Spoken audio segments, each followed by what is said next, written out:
Hello and welcome to the Spinal Cord Injury Forum. My name is Jeannie Hoffman. I'm a clinical psychologist in the Department of Rehabilitation Medicine and the director of the Northwest Regional Spinal Cord Injury System here at the University of Washington.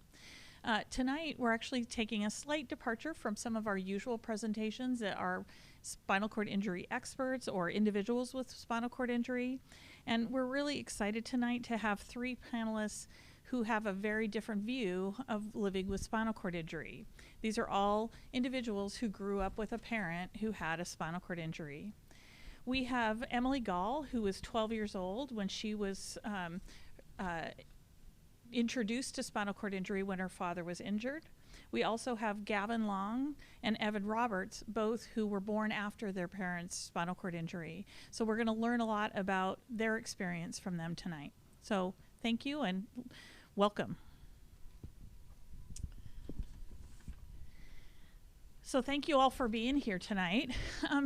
Emily, I would like to start with you since you got to learn about spinal cord injury after you knew your dad as somebody who was walking.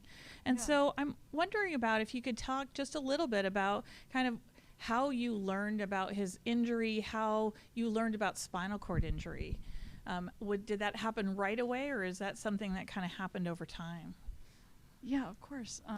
When I think obviously, I think I understood pretty much right away as soon as he was hurt what had happened. I think my parents were very open with us about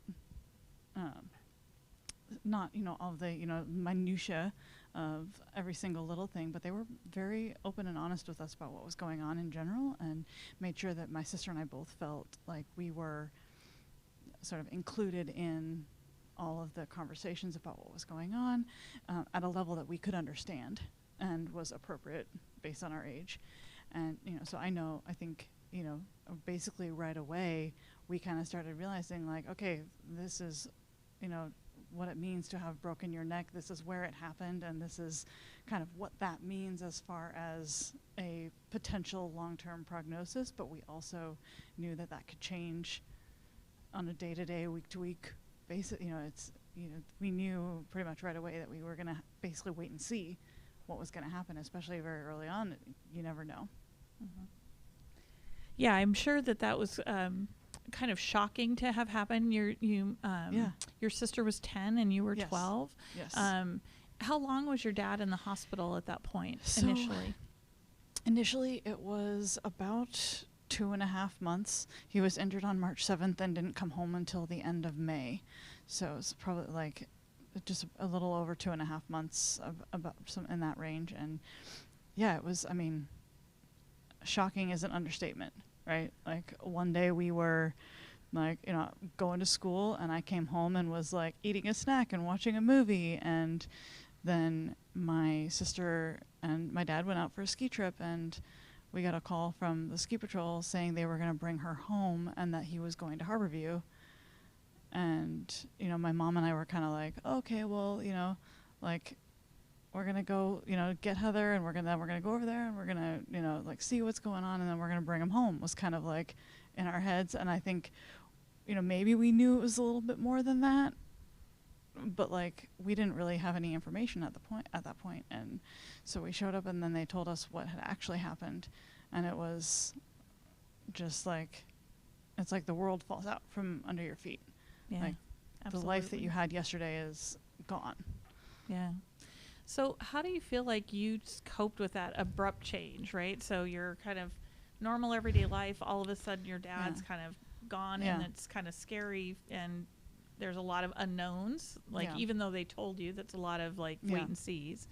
Kind of how do you feel like you did with coping in those early times? I think I did pretty well. I mean, there were definitely moments where it would hit harder, and you would feel like I felt like I struggled more, but I think we had a fantastic community that rallied around us, and a lot of really good friends that like lifted us up. And I think I also give my mom I mean, both my parents, but I give my mom a lot of credit for doing as much as she possibly could during those months to make our lives feel as normal as possible, right? Even though I know how much of a burden she had. But I think it was, there were good days and bad days. Mm-hmm. And it was, I think having that support really made a huge difference for me. Yeah, absolutely.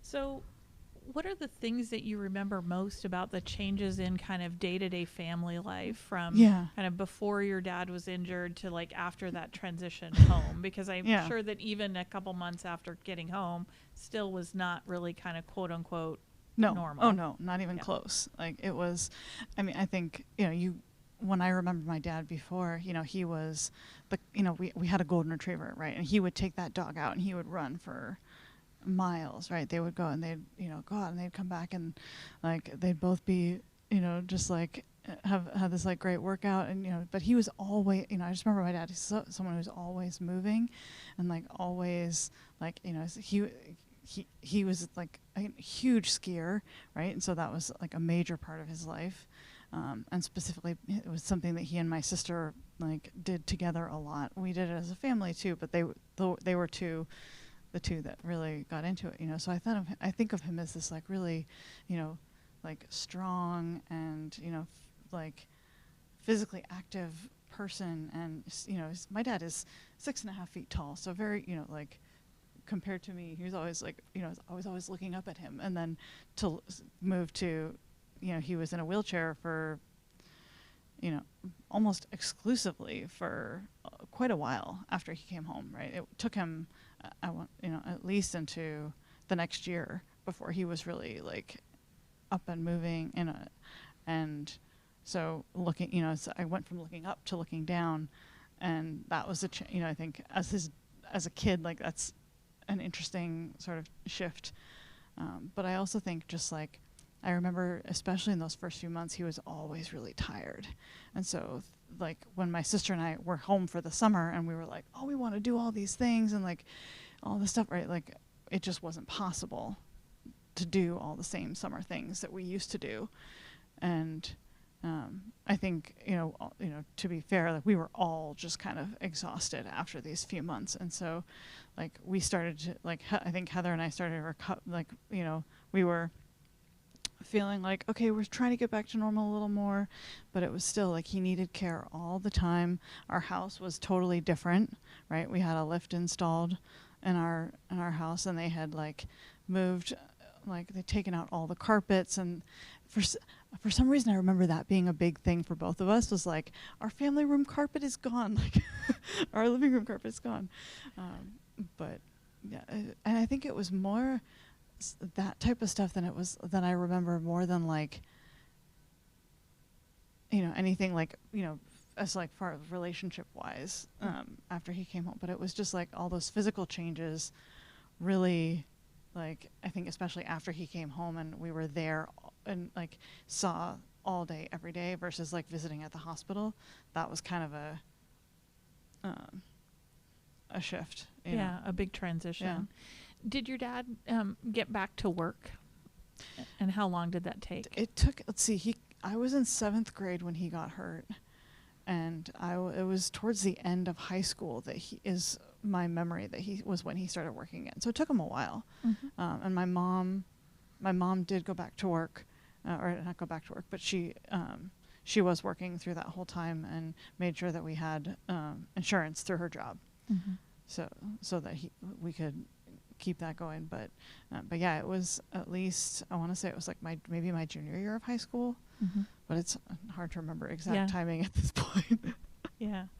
No, but I think that just speaks to like how different the dynamics were when Mm-hmm. you're, kind of used to a certain routine. Yeah. So you had mentioned that, lots about the relationships didn't change, but do you feel like how your parents parented changed? Did things pivot between your mom and dad, or was it always, kind of your mom being the lead on things? I think there was definitely a certain amount of like, I realized that my mom was taking a lead in places that she hadn't before, just because she needed to. But I think they did. If what I will say is, I like whatever like stuff they were dealing with between the two of them, they did not let that come to me and my sister at the time. Like they didn't like make that known to us if they were struggling. And I think as far as relationships go, really, if anything, I think it just like for the four of us, it brought us closer, right? And made us realize like, oh my gosh, like we've all been through hell together, and like here we are, we made, like I don't want to say we made it, but like we survived, like he survived this awful thing and was doing way better than they had told us that first night. But still we were like, okay, we made it through like this initial period, and then we realized like, okay, there's still a long, long road ahead. But like kind of realizing that, we came together and we, like we weren't like letting it, we weren't splitting apart like some families I've heard about. Yeah. Did you do a lot to help your dad, to assist him at all? There were things that, I think where we could, my sister and I both did. I think in general, my dad, my dad is a pretty independent person. He likes to be able to do things for himself. And so, I remember feeling like there were times when I wanted to help, but I knew that I should let him like ask, because I wanted to make sure that I wasn't like overstepping and trying to like do something for him that he actually could do himself, just because I thought that he needed help. And so it was that was kind of a fine line of like making sure that I let him say, like making sure that we knew like, okay, he can tell us when he needs help with something, and if he can do it himself, it's actually better to let him, to let him do it, because it's good in a lot of different ways. Yeah. How did your kind of friends and stuff react to him? I mean, that's a big change for people to deal with, not just for you to deal with. Yeah. For the most part, I think a lot of them, I mean, like, especially once he came home, a lot of them realized, like, okay, it's still the same guy, right? Like, he looks very different, and, especially right after he came home, he was still not well. So he was, he looked, like you could see, like physically, he was weak and was not. It did not look like the same person at all, in some ways. But when you like sat down and like like when you're talking to him and hanging out with him, like it's still the same guy. And I think a lot of them realized that. And like and once he was home and our lives like started to settle back, and we started having people over, specifically our friends over more often. They were all really great about it. Yeah. So it's kind of generally a kind of decent transition, at least for everybody. Yeah. Yeah. One of the questions I'm going to ask all of you, but do you see any benefits to having had your dad go through that for you? I mean, I think when I think back on it now, I think that one of the big benefits that there are a couple things that I think of that were like, the silver linings. Number one would be that my relationship with my dad did change in a good way, I think. I remember before the accident, like he and I would get into these like shouting matches about, we were both very stubborn. And so there were moments where we would like get into these arguments and neither of us would back down, and we just like drove each other crazy. But that didn't really happen as much after. And I think, from my perspective, I just like, I feel like I realized like just how much I could have lost, and then watching him go through everything that he had to do just to like even be able to sit up a few months later, right? It was just like, I don't really have words to describe what that feels like, to watch someone like who you knew, used to like go on, multi-mile runs and go on hikes and go swimming and go water skiing and go downhill skiing and all that. And he couldn't even sit up, or he couldn't even hardly swallow. So watching him like push through all of that and then get to the point where not only was he like getting better than they had ever anticipated, but it was like, he's hurt in 2001, 2002, he was learning how to sit ski, right? Like, so just watching him like never give up, always like, this sucks and it's so hard and it's every single step of the way, but watching him go like fight through that like was incredible. And then I think also just realizing that like at a young age, like life can give you some awful stuff that you are not prepared for, and you got to figure out how to get through it and not go crazy. Like, I think that gave me a sense of perspective and a sense of like a little bit of, growing up quickly, to like, and realizing what the world can throw at you. Like, I think it prepared me for that in some ways, which I guess is a good thing. Well, I was going to say, I think maybe mixed, right? Both kind of good and kind of right. bad. Yeah. It's like, do you want at 12 to realize that life can be really awful and hard? No. Probably. Like, not necessarily something we'd recommend, but yeah. Right. But down the road, I think it helped me manage smaller stuff in a much more level-headed and, mature way. Yeah, absolutely. All right, I'm going to pivot to Gavin next. So Gavin, at what age did you even realize that your dad had a spinal cord injury and what that actually meant? I think, well, obviously, he had been in the chair even before I was born, so I never really knew him standing up. But I think as the time I turned maybe 10 or 11 was when I really started to realize that my dad he would never stand up and that he was always sitting down. And then that was kind of when I realized that he was different, and he was in a chair, not just standing up like all of us. Yeah.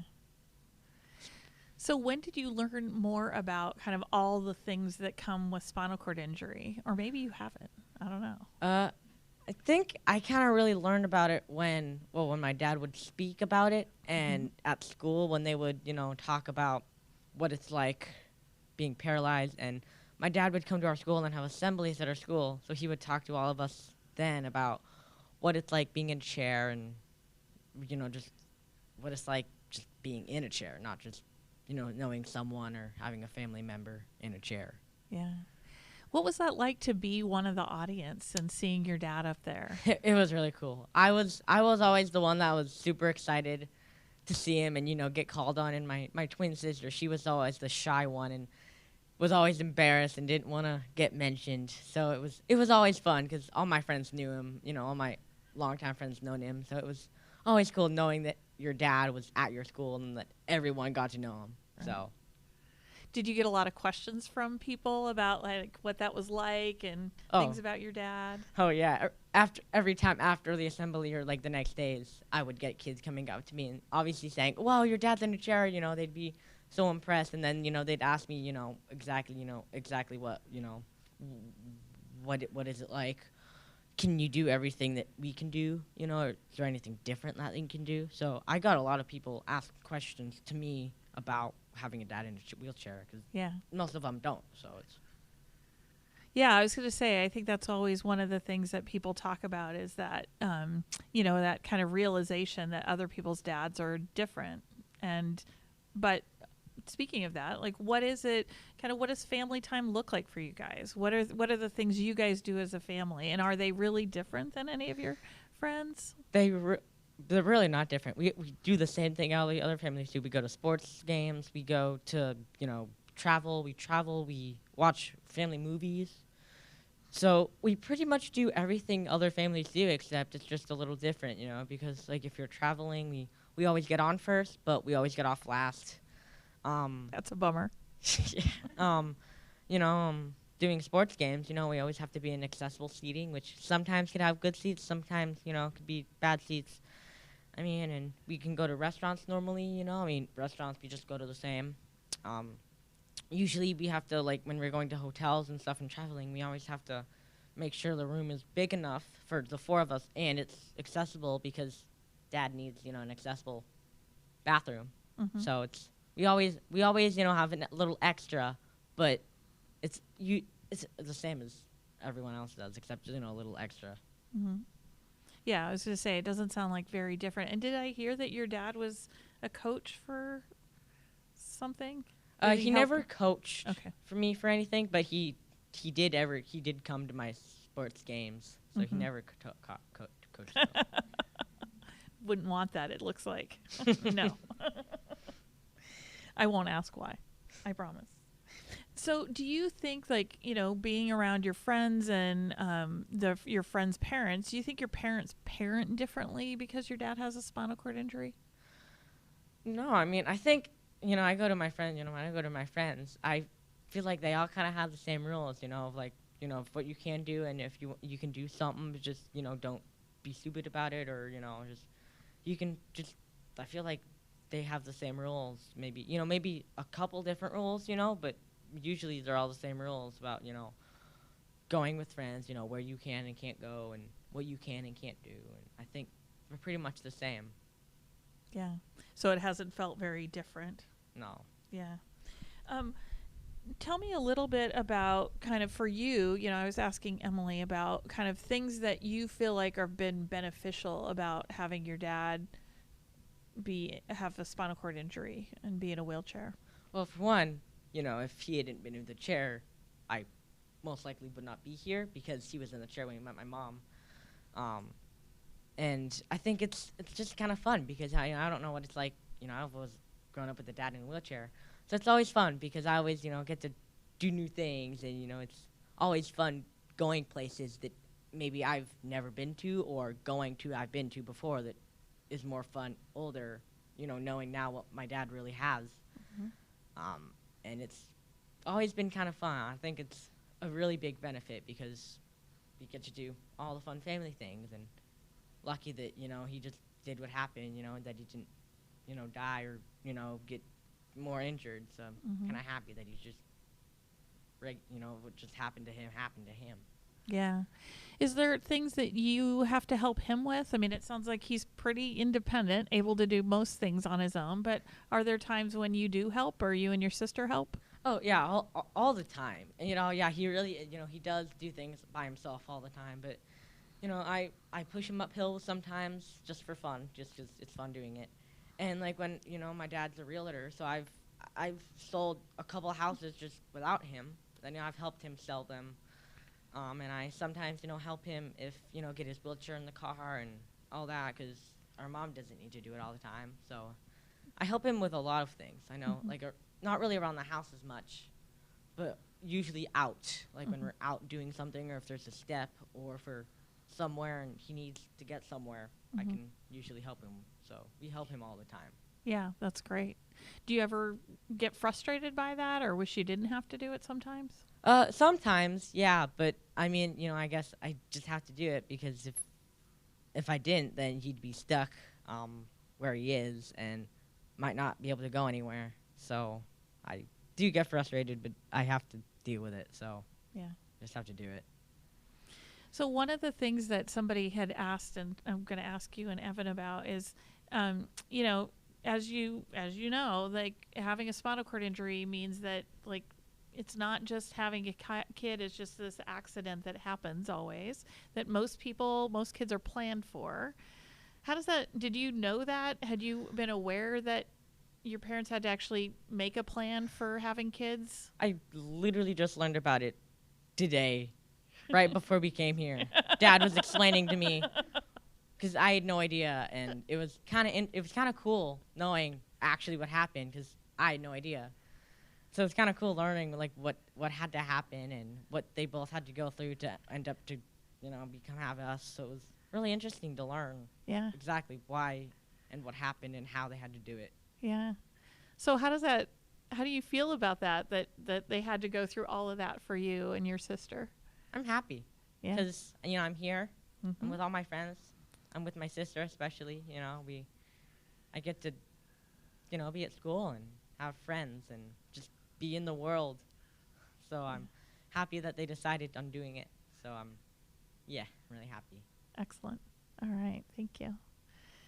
I was going to say, you've been warmed up. You've got all kind of know all the questions coming. Although they knew the questions before, I got a chance to meet them all before. So tell me about so your dad had more limitations as a tetraplegic in a power wheelchair. Yes. Yeah. So when did you realize that your dad was not just a typical dad, that he had a spinal cord injury? There was never any moment of realization or anything like that. It was always something that I think it sort of gradually became a realization, where I noticed my mom always holding the door open for him, going to classrooms and things like that. So I think it was more of a since I was a little guy, and they had sort of worked out, I think, most of the kinks of parenting with my older brother. So it was never anything that was a big revelation. I think just as we sort of went through life, it was like, oh, this is different, and this is different, and this is different, and that, Mm-hmm. So how did you begin to learn all about spinal cord injury? Because I think that, there's a lot of times that parents just kind of handle stuff. I mean, I think we've heard from both Emily and Gavin, it's like, mom and dad kind of just take care of stuff, and kids kind of get it from a talk or from asking questions or whatever. But how did you learn about his spinal cord injury and the details of that? Yeah. So my mom was my dad's nurse in the hospital, so she does virtually all of his care. So it's always been sort of ingrained. I guess it sort of has to be to a certain degree, right? Yeah. But I never learned how, but I saw him getting transferred into bed, being helped to eat, change the channel, all that sort of stuff. Yeah, I may not have a better answer than that. Yeah, but no. I think it was just sort of a natural part of growing up. I was going to say it's somewhat like osmosis. Like you're just around it all the time, and it Exactly. just becomes part of what you know. Yeah. What was family time like for you? And so you have a twin sister and an Yes. older brother, Mhm. and your parents. What was family time like for you growing up? Yeah, I think for the most part it was pretty normal. All of us did a lot of sports, so all of our weekends were on the road, early mornings, very muddy. And then we did a lot of hanging out, watching TV. I think we went out to restaurants pretty regularly, so I don't think it was too much of a departure from the norm. But it was just hanging out together for the most part, going outside. My dad loved to sort of watch us do the things that he liked to do when we were kids, so he was always stoked when I was catching crawdads in the creek out back, or making paths for trucks. He was a big fan of that, so it was a lot of doing things and sharing that experience with him. Yeah.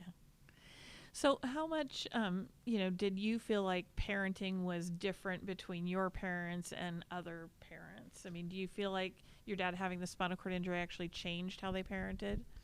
I don't know if it changed how they parented so much. Obviously, you still have come home by this time.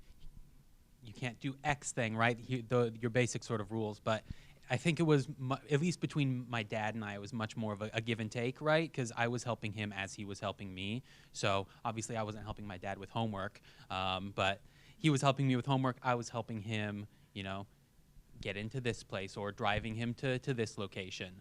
So there was probably much more of an understanding about what those struggles were, I think. Mm-hmm. Yeah, I was going to say that it probably changed a lot of those things. How about you? I've asked these guys about friends, and how did friends kind of interact with your dad, or was that uncomfortable or different for them? It was never uncomfortable. I know one of my good friends growing up, his dad has a spinal cord injury, so that was very normal to be around. I think we both sort of understood. My dad quadriplegic, his dad was paraplegic, so a little bit different, but I think a lot of the same sort of things in our households. But no, all of my friends loved my dad. I think it was he's very funny, and so everybody was really stoked to come hang out with him most of the time. But beyond that, I think it was always presented that my dad is in a wheelchair, I think it was kind of cool to tell my friends that in elementary school. It was like, yeah, this is like, my life's different than yours. Here it is. So everybody always knew. I don't think it was a surprise for most people. So they didn't react in any particular way, I don't think. Yeah. So you mentioned that, you've done a lot to help your dad. Can you talk a little bit about the kind of things that you do or you've done? Because you're now away from home. But like when you were living at home, when you were growing up, what are the kinds of things that you helped with your dad with? Yeah, I think most of his medical care I was shielded from. There were things here and there, like supervised, of course. I gave him an injection when I was a kid, and that was pretty cool. But it's a lot of the basic sort of things that you can't do when you don't have full movement. So it was changing the channel for him before we got voice control remotes, and getting him a drink, pouring him a cup of coffee, helping him eat every now and again. I did a lot of driving when I turned 16, so I know the Linwood to Seattle commute better than most adults, I think. But yeah, it wasn't so much medical care; it was the living everyday life care. Was that true with all of your siblings, or were you tending to be the one who was more likely to do it? Yeah, for sure. My dad and my sister butt heads a lot because they are both stubborn beyond belief. And so I think I was the one who ended up driving him the most places. I don't want to downplay what my brother and sister did, but because they were helping a lot too. But I think I was the most willing and the least argumentative. So I was the go-to for a lot of things because it was the easiest. But no, we all had a pretty big hand. But I think I was the go-to. Pat myself on the back a little bit. Yeah, there you go. We just won't ask your brother or sister. Yeah. You know how that works. That's always easier, right? Tell me a little bit about kind of for you, when you think about now and your dad, like what do you think have been benefits for you? What has been the things that, other than being able to be cool when you were young and say your dad had a spinal cord injury, their dads didn't, are there other benefits that you've seen for yourself? Yeah. Especially as you've been a little bit older? I think I have, by virtue of having to help him a lot, I've become a more helpful person as an adult, where I'm more willing to stop. So if I see somebody like needing help loading groceries into their car, or just having issues with something, I'm more likely to go help them. That's, I think, the big one, is that I'm more aware of other people and their issues, or not necessarily issues, but their own difficulties as I see them going through the world. I think that's the big one. Of course, my mom and my dad met because of a spinal cord injury, I think like Gavin, or maybe not because, but they met afterwards. Right. And so I wouldn't be here without that. But I think it makes you much more observant to the rest of the world. Mm-hmm. Has there been times where that's been hard? I mean, it's interesting that you say that, and I will loop back, but there's limitations. I think both you and Gavin have talked about some of those, like just architectural barriers, and like even being able to drive or not drive on your own. Other things that you think of that have been like kind of frustrating that you have seen and that have been annoying in all of this? Yeah. Are you meaning like things regarding my dad's injury that were sort of annoying growing up? Yeah. Yeah. I think there were things that got to me as a kid, like we couldn't go camping just by virtue of my dad's injury. We couldn't do that. So my parents found ways for me to do those things, but it sucked not being able to. I would sometimes see other families going and doing these things, and like I like camping and fishing, but my dad wasn't able to do that. So I think that was a big one, was the experiences. Missing out could be frustrating at times. Yeah. Yeah. Not being able to do kind of all of the things. Totally. Yeah, absolutely. So, I asked Gavin too about this. When did you become aware, probably not today, about the fact that your parents had to do some work to have you guys? Were you aware of that? Yeah, I want to say I was probably like 10 years old or so when I found out. And I don't think it was a major revelation. I think it just came up in conversation. My parents were like, "We wanted you. Here you go."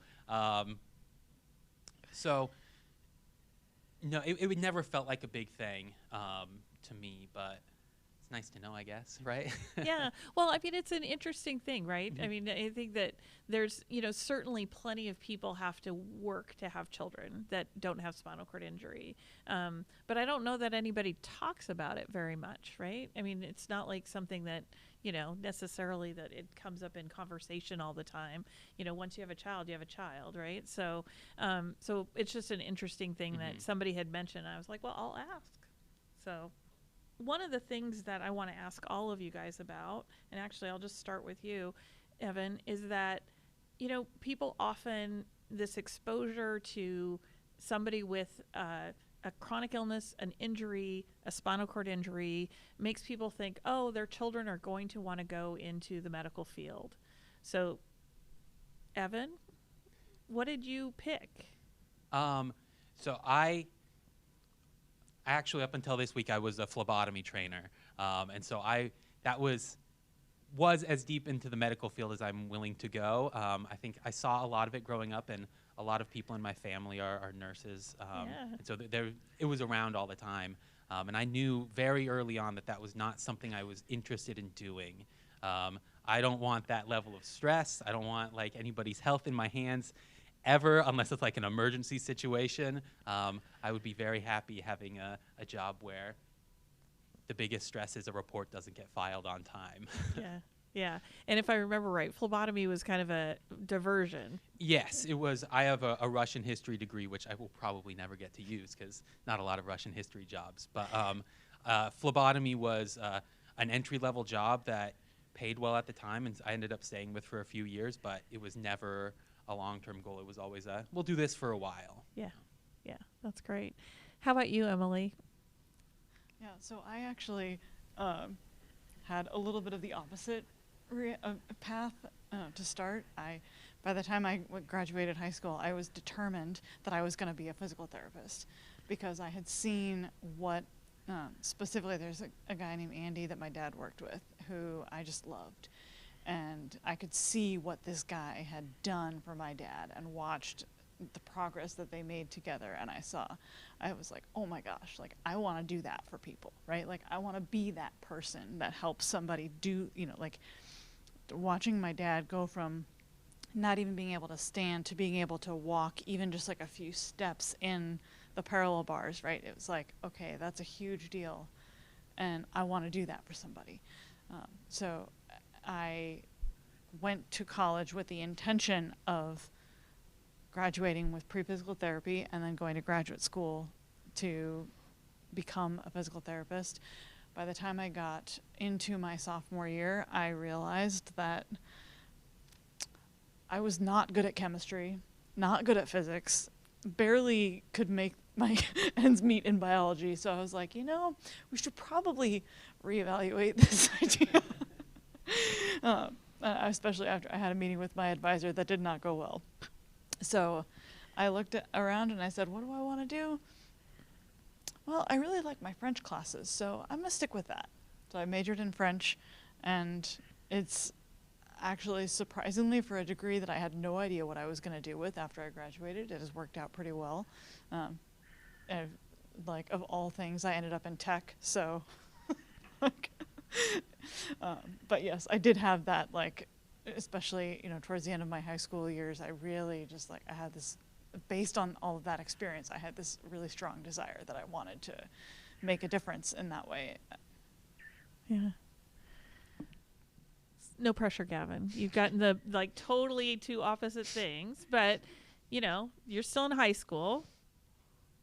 What are you thinking about? What are you thinking about for a future career? And clearly, you can pick anything and you'll end up somewhere, right? We can all speak to that, I think. Yeah, so for a long time, I wanted to be a professional athlete, but I've kind of grown out of that because of how many, like, injuries they get. I don't want to be, getting injured all the time or getting super hurt. But I really love, history, just, like, world history. And I really think it would be cool to be a history teacher. So that's what I want to major in. Yeah, that's pretty awesome. So another question for all of you, and maybe I'll start, Emily, with you. as you think about, I mean, your dad is now a grandparent, so retired at this point. Thinking about him aging, what are your thoughts about that? What are the concerns or things that you think about with that? First, I'll start by saying, like, to see my dad with my sister's twins is just, like, so special, right? Like, to see how much he loves them, and won't get into this here because it's not the subject of this, but I have my own journey with fertility, so it's another story for another time, but I'm actually going to have my first child in December through a gestational carrier, and I'm thinking about that for, same experience that my son's going to have as, the twins. It's going to be just incredible. So seeing him become a grandfather and seeing how much he loves these kids is just amazing. And, to see overall just, like, he's really healthy, and I feel like, both my parents, right, I look at them and I'm like, okay, like, yes, there are things I'm afraid of, but, like, I also feel like they're in a good spot right now, and they've moved, they've got this, beautiful little spot where they're living, and it's just great. But as far as fears, I think specifically for Dad, I do worry about, like, especially as he gets older, if it's, like, becomes harder for him to be independent, and maybe if that's I worry, like, is that gonna happen a little faster for him, or, like, what are the other, maybe there are some complications that we don't see yet that might come up as he gets into his 70s and 80s, and, like, I just worry about, it's like, I want him to be around for a long time. Yeah. So yeah. I think it's, probably mostly standard stuff at this point, but, like, I am cognizant of the fact that his injury might make that look different for him, especially from an independence perspective and mobility perspective, and, like, how quickly that might come up for him. Yeah. Evan, I'm going to jump to you because, I'll wait, Gavin, because since your dad is still working, but your dad's retired as well, right, Evan? Yeah. What are thoughts that you have? I mean, your dad has, kind of more kind of in the range of disability. Your dad has kind of the most disability. So what are the things that you think about as with aging and health and all of that with your dad? Yeah, I think my mom has always made it pretty clear to us that my dad has lived a pretty long time for somebody with his level of injury. So I think it's always a concern, which is probably a relatively normal concern, that as your parents grow older, at some point they're going to pass away. I think that has just been at the forefront of my mind for much longer than it has been for most people. Mm-hmm. So I think that, of course, but then I worry a lot about his quality of life, and that at some point he might have some injury or illness or whatever that makes it so he can't get out of bed for long periods of time. And that, I know, is really frustrating for him, and that always sucks if you can just lay in bed and watch TV, for a day or two, maybe that's great, but not for a super long time. So I think that's my biggest worry, is that, like, he's not going to be able to go and do the things that he likes, or, be around the people that he wants to be around for something. Yeah, makes sense. For you, Gavin, do you even think about that yet? I mean, in the scheme of things, you're young, your dad's young. How you think about even maybe the question for you, let's ask this about just the idea of being out of the house and away from your parents, because that's actually a little bit closer. Kind of hard to think about because, I've lived with them and, and my twin for my whole life, that leaving and, leaving them and my twin is going to be, kind of different. But it's going to be exciting, in a new path, and, I'll always, be able to see them. But it's a totally different path than, I've ever planned, and who knows what that's going to end, who knows what's going to end up happening. Yeah, I was going to say, it's a whole new world. These guys can give you advice, right? And speaking of advice, I'll start with you, Gavin. What advice would you give? Because one of the things that, the reason we wanted to do this is a lot of people with spinal cord injury, and whether it's after they have kids or even before they have kids, they wonder about like how can they parent well given whatever disability they have. So if you could give advice to somebody who's thinking about having kids who has a spinal cord injury, what advice would you give them? I would say, just be, just always, be happy and know that you're gonna have kids, and that you're gonna make your family bigger, and just have fun and not just be, knowing that since you have a disability, that you're like, oh, I can't do anything, just have fun, go travel the world or go do something, just have fun while it lasts, because I think having fun is the most important thing. Absolutely. How about you, Evan? I think my thought is be purposeful with it. So know your sort of struggles going in, and obviously you can't know everything, but be really aware of the decision that you're going to raise this kid and that you've got a spinal cord injury and you're going to make it through. And I know my parents had a discussion that like the important thing for a dad or a mom or a parent is to just be there for your kid, right? Spend time with them, laugh with them, enjoy them, because that's what ultimately matters, is that you're a support system for them, that you forge them into a good person out in the world. So even if you can't go out and, jet ski with them, you can still go watch their soccer game or, watch a movie with them.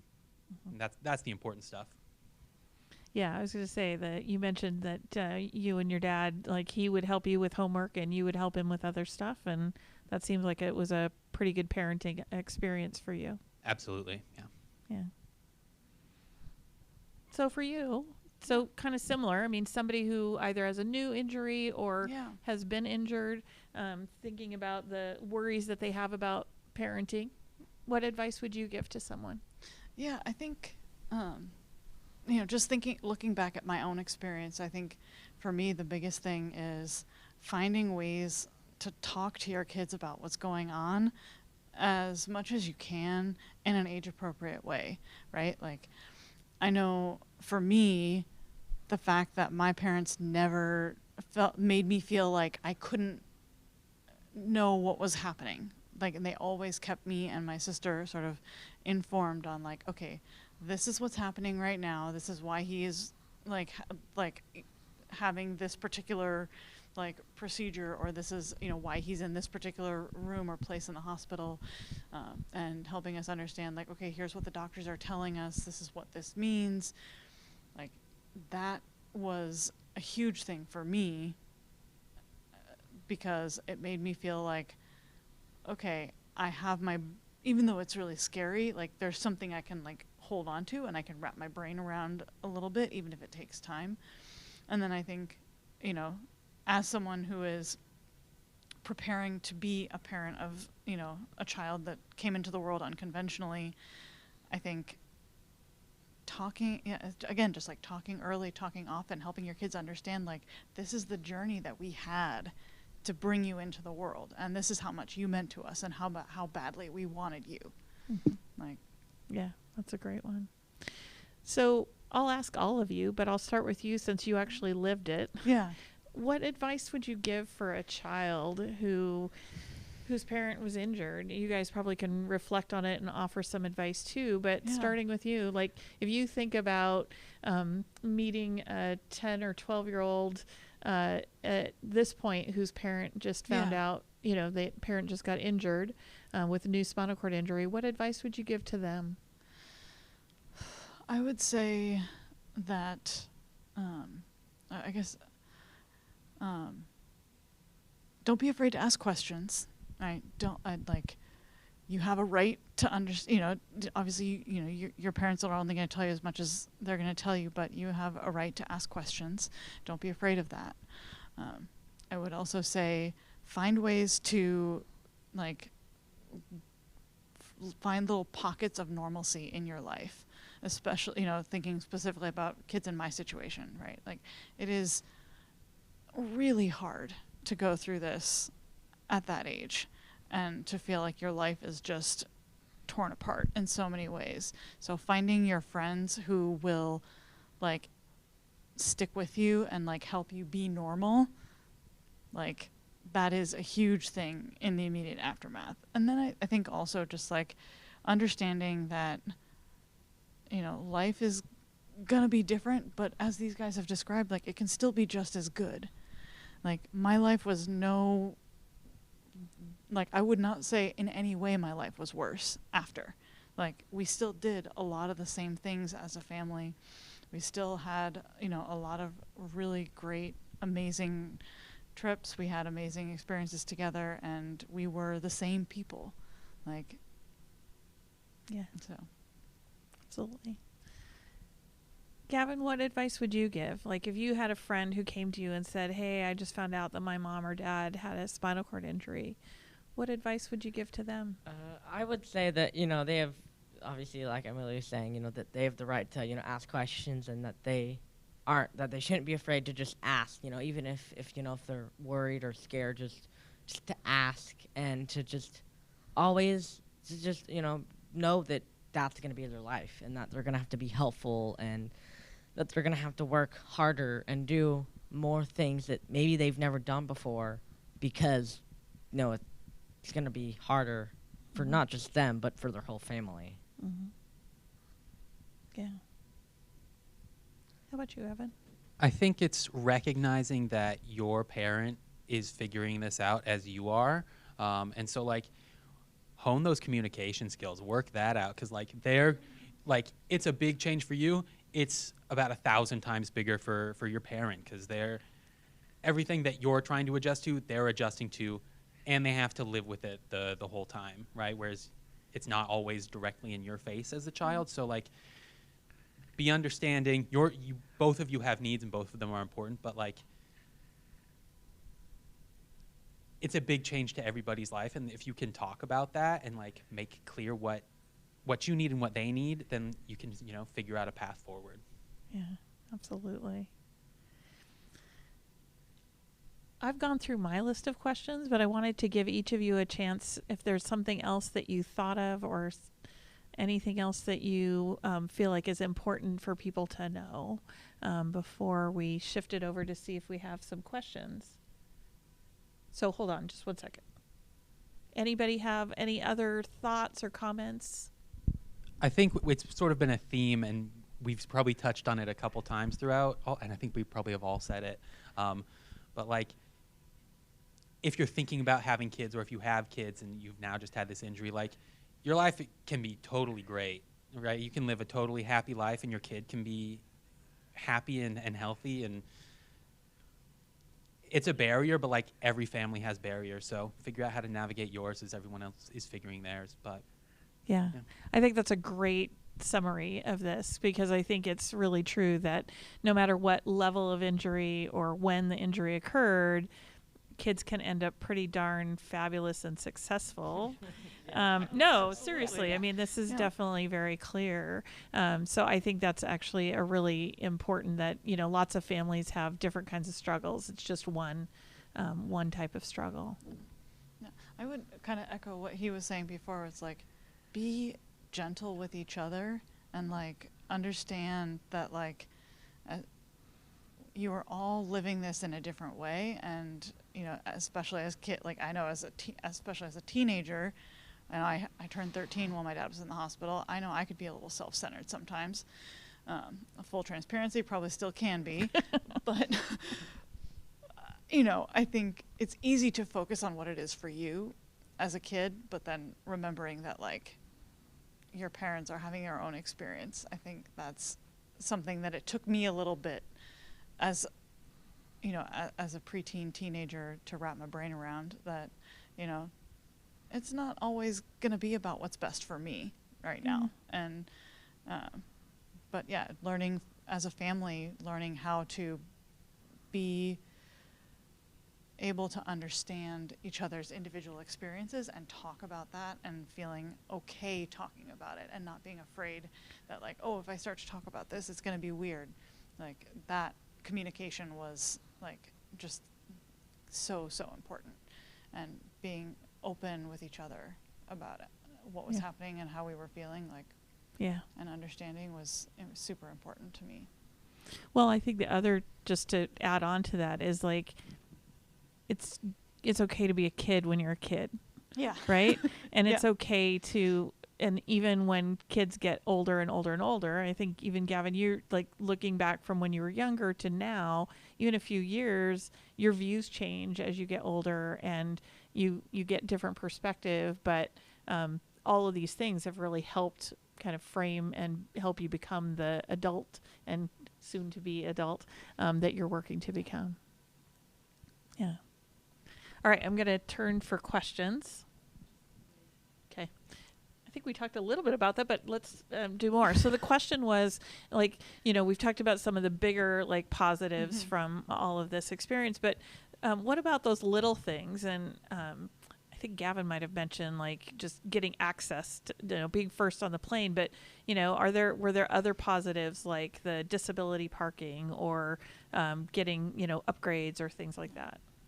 Do you all, Yeah. who wants to start? I will say the disabled parking was definitely a benefit, especially we used to go to Costco all the time. Being able to take those spots was definitely a perk, though I found very quickly that I got very angry at people who were in those spots without a sticker. And every single time, even today, I look at them and I count those cars and I see who has a sticker and who doesn't. And there were definitely a couple times where we got upgrades to first class on planes. So that's not a bad perk. Yeah. How about you, Gavin? Like I was saying kind of earlier, about the whole, you get to go first on an airplane, which is really fun. You get to have your first seat on the airplane. You don't really get upgrades, but it's still first on the airplane, so that's exciting. Like handicap parking, because it's always, if you're going to like a baseball game or something, you get handicap parking and you're right there. And you don't have to go far. You can just walk in the stadium. I'd also probably say, if you're at like a restaurant or something, you usually get a bigger table. Or if you're like at a hotel room, especially, because hotel rooms I think are the most important because you need a big room and an accessible bathroom. Yeah. So there are, I think, benefits. Yeah. Wheelchairs are really fun.